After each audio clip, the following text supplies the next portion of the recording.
Board पर Newton's का first law of motion का स्टेटमेंट लिखा हुआ है, इसे देखते हैं कि इसमें क्या कहता है। ठीक है, तो वैसे तो मैंने आपको बता दिया है कि Newton's first law of motion क्या है कि जब तक कोई ऑब्जेक्ट रेस्ट में है तो वो रेस्ट में ही रहेगा, और अगर कोई object uniform motion straight line पर यूनिफॉर्म मोशन कर रहा है विद यूनिफॉर्म वेलोसिटी या स्पीड, तो वो उसी में ही लगातार रहेगा जब तक उसके ऊपर कोई एक्सटर्नल फोर्स अप्लाई ना कर दिया जाए उसकी स्टेट ऑफ रेस्ट और स्टेट ऑफ मोशन को चेंज करने के लिए।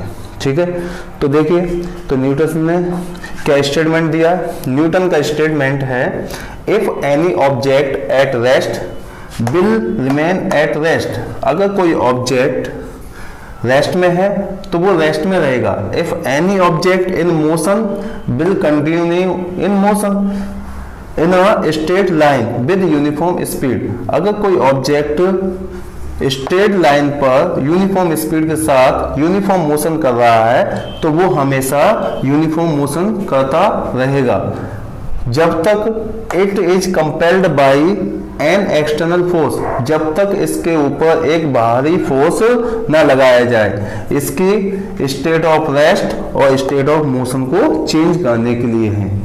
इसका मतलब यह है कि अगर कोई ऑब्जेक्ट जब तक मोशन में रहेगा जब तक हम उसके ऊपर कोई एक्सटर्नल फोर्स अप्लाई नहीं कर देते, या फिर कोई ऑब्जेक्ट जब तक रेस्ट में रहेगा जब तक हम उसके ऊपर कोई फोर्स यानी एक्सटर्नल फोर्स या अनबैलेंस फोर्स अप्लाई नहीं करेंगे। तो इतना आपको समझ में आ गया। तो ये फर्स्ट लॉ ऑफ मोशन और इनर्शिया दोनों की ही कंडीशन एक ही है। अगर आपने इनर्शिया पढ़ा है तो लॉ ऑफ मोशन भी अच्छी तरीके से समझ में आ जाएगा। तो चलिए अब हम law of motion, first law of motion का कोई एक एग्जांपल देख लेते हैं जिससे हमें अच्छी तरीके से समझ में आ जाए। तो देखिए, यहाँ पर हम एक टम्बलर ले लेते हैं जी। मैं यहाँ पर एक टम्बलर बना देता हूँ। ठीक है, और इसके ऊपर मैंने एक पेपर शीट रख दी है।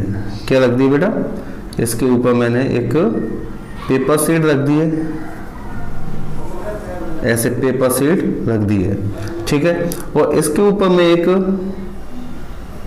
सिक्का रख देता हूँ। पेपर शीट छोड़िए, जो गेमिंग कार्ड आते हैं ना, ताश के पत्ते, तो उसमें से मैंने क्या किया, एक ताश का पत्ता लिया और इस गिलास के ऊपर रख दिया, और यहाँ पर मैंने एक कॉइन रख दिया। क्या रख दिया?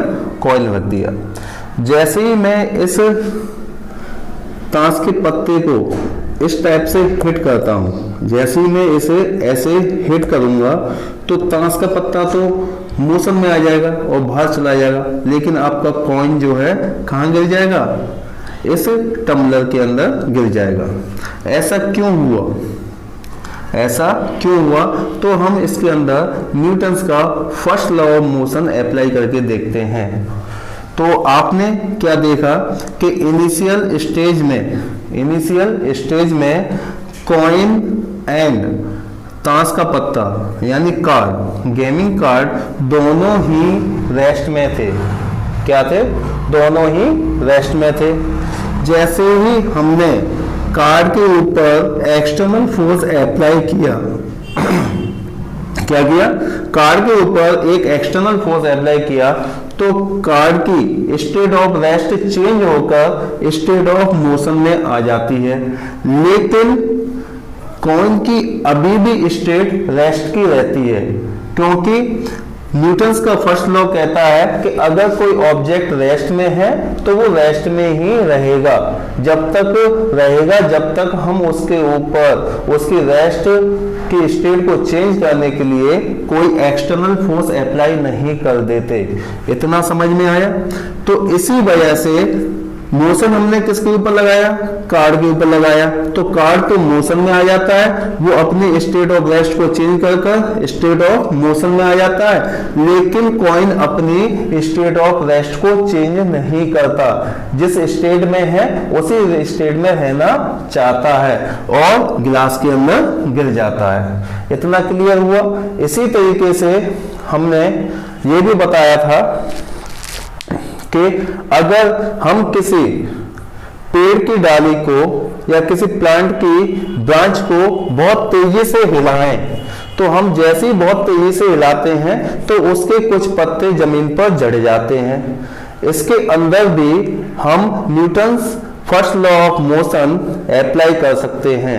जिस तरीके से हमने इनर्शिया अप्लाई किया था उसी तरीके से हम Newton's first law of motion apply किया जा सकता है। देखिए, इनिशियल स्टेज में लीव्स एंड ब्रांच दोनों ही रेस्ट पोजीशन में होती हैं, यानी रेस्ट की स्टेज में होती हैं, रेस्ट की स्टेट में होती है। जैसे ही हम ब्रांच पर फोर्स अप्लाई करते हैं, एक्सटर्नल फोर्स लगाते हैं, तो हमारी ब्रांच बहुत तेजी से मोशन में आ जाती है, यानी वो अपनी स्टेट ऑफ रेस्ट को छोड़कर स्टेट ऑफ मोशन में आ जाती है।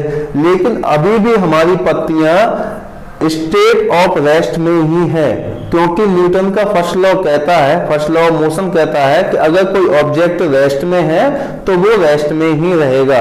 तो पत्तियां रेस्ट में थी तो वो रेस्ट में ही रहना चाहती हैं, लेकिन हमने फोर्स शाखा पर यानी ब्रांच पर अप्लाई किया है, इसलिए ब्रांच अपने स्टेट ऑफ रेस्ट को छोड़कर स्टेट ऑफ मोशन में आ जाती है। तो इस तरीके से पेड़ से डाली को हम तेजी से हिलाते हैं तो पत्तियां झड़कर नीचे गिर जाती हैं। तो ये आपका हो गया Newton's first law of motion. और भी कई सारे एग्जांपल्स हैं, हम ले सकते हैं, मोशन वाले ले सकते हैं। जैसे कि बस के ऊपर जब हम कहीं पर ट्रैवलिंग करते हैं तो अपना लगेज हम बस के ऊपर बांध देते हैं, आपने देखा होगा बस के ऊपर बांध देते हैं। जब बस यूनिफॉर्म मोशन में होती है तो बस के मोशन के साथ साथ हमारा लगेज भी मोशन में होता है। तो जैसे ही बस अपनी ब्रेक अप्लाई करती है रुकने के लिए, तो बस तो अपना स्टेट ऑफ मोशन चेंज करके रेस्ट में आ जाती है, लेकिन हमारा लगेज अभी भी स्टेट ऑफ मोशन में रहना चाहता है और बस के आगे जाकर गिर जाता है। तो इस तरीके से हर जगह हम ये देख सकते हैं। इसके कई सारे एग्जांपल्स हमें डेली लाइफ में मिलते हैं। फर्स्ट लॉ ऑफ मोशन के कई सारे एग्जांपल्स डेली लाइफ में देखने को मिलते हैं। ठीक है बेटा, तो इस तरीके से आपका first law of motion, Newton's first law of motion complete होता है। और इसके बाद हम नेक्स्ट वीडियो में आपको मोमेंटम और सेकंड लॉ ऑफ मोशन के बारे में बताएंगे, अच्छी तरीके से डिस्कस करेंगे। ठीक है बेटा, मैं समझता हूँ आपको ये वीडियो काफ़ी अच्छी लगेगी और जितने भी डाउट है आपके अच्छी तरीके से क्लियर हो जाएंगे। ठीक है, और इस वीडियो को आप ज़्यादा से ज़्यादा लोगों तक शेयर करना, अपने दोस्तों को शेयर करना जो आपके क्लासमेट हैं या फिर किसी दूसरे स्कूल में पढ़ते हैं, तो आप उन्हें भी इसे शेयर कर सकते हैं, क्योंकि उनके जितने भी डाउट हैं यहाँ से क्लियर हो सकते हैं। अगर आपको सजेशन देना है तो आप मुझे कमेंट बॉक्स में अपने सजेशन भी देख सकते हैं। तो मेरी वीडियो को शेयर कीजिए, लाइक कीजिए और मेरे चैनल को सब्सक्राइब कीजिए और अपने दोस्तों से भी कहिए कि वो इस चैनल को सब्सक्राइब करें। ऐसे ही आपको अच्छी अच्छी वीडियो आगे मिलती रहेंगी।